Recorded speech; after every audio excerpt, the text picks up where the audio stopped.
আজ সাধু আন্তনির নবেনার পঞ্চম দিন। সেন্ট অ্যান্টনি ও পুনর্জীবিত শিশু, মায়ের পণ ও অলৌকিক নিরাময়।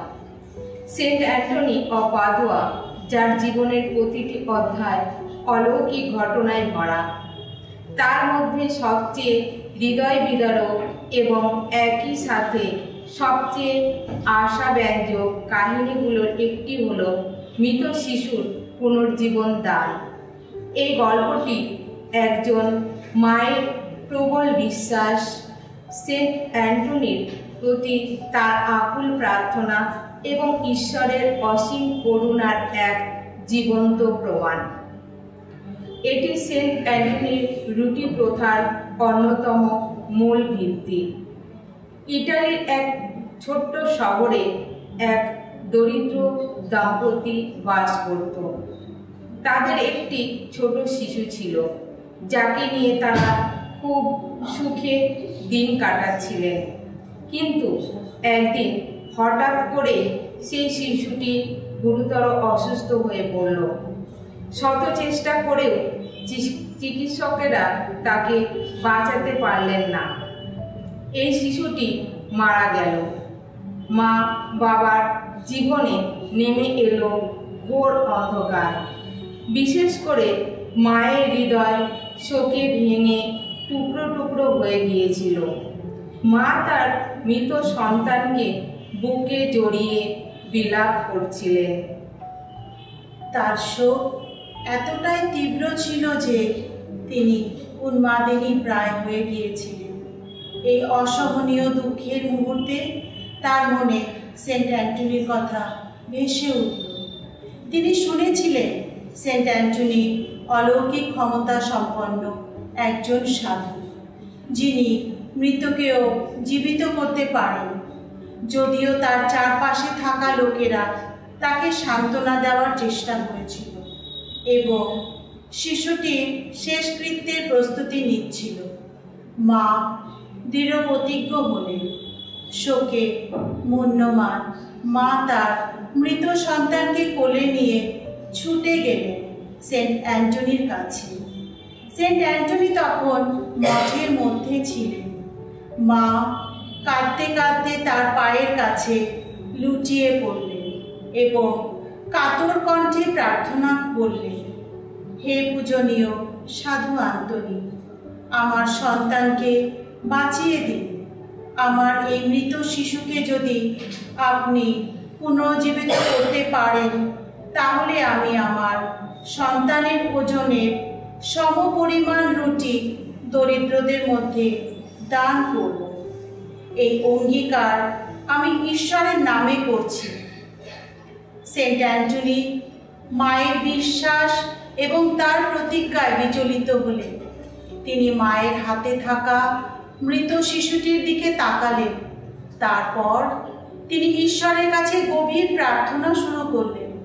তিনি শিশুটির উপরে হাত রাখলেন এবং আন্তরিকভাবে ঈশ্বরের কাছে জীবন ফিরিয়ে দেওয়ার জন্য আবেদন করলেন। সেন্ট অ্যান্টনির প্রার্থনা শেষ হতেই এক অলৌকিক ঘটনা ঘটল। সবার অবাক করা চোখে দেখা গেল মৃত শিশুটি ধীরে ধীরে শ্বাস নিতে শুরু করেছে। তার চোখ খুলল এবং সে ক্ষীণ স্বরে কেঁদে উঠল। শিশুটি পুনর্জীবিত হয়ে উঠেছে। মায়ের মুখে ফুটে উঠল অনাবিল হাসি এবং তার চোখে ছিল কৃতজ্ঞতার অশ্রু। উপস্থিত সবাই এই অলৌকিক দৃশ্য দেখে বিস্মিত ও উচ্ছ্বসিত হল। মা তার অঙ্গীকার পূরণ করলেন। তিনি তার সুস্থ শিশুকে মাপলেন এবং তার ওজনের সমপরিমাণ রুটি সংগ্রহ করে দরিদ্রদের মধ্যে বিতরণ করলেন। এই অলৌকিক ঘটনাটি মিরাকেল অব দ্য ব্রেড নামে পরিচিত লাভ করে এবং এটি সেন্ট অ্যান্টনির রুটি নামক দাতব্য প্রথার জন্ম দেয়, যেখানে মানুষ সেন্ট অ্যান্টনির কাছে বিশেষ অনুগ্রহ প্রার্থনা করার বিনিময়ে দরিদ্রদের জন্য রুটি দান করার অঙ্গীকার করে। এই গল্পটি প্রমাণ করে দেয় সেন্ট অ্যান্টনির অলৌকিক ক্ষমতা, ঈশ্বরের অসীম করুণা এবং মায়ের অটল বিশ্বাস। এসো আমরা প্রার্থনা করি।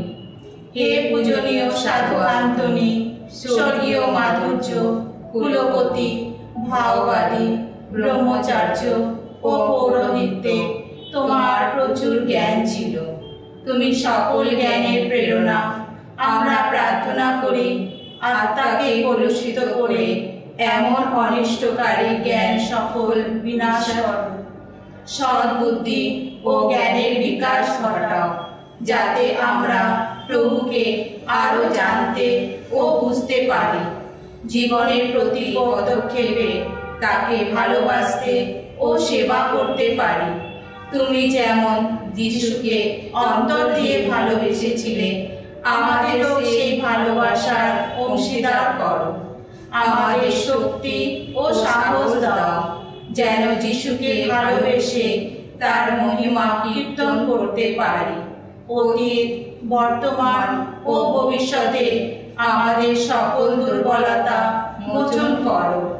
অজস্র ধন্যবাদ, প্রশংসা ও পূজা আমাদের হয়ে তার কাছে নিবেদন করো।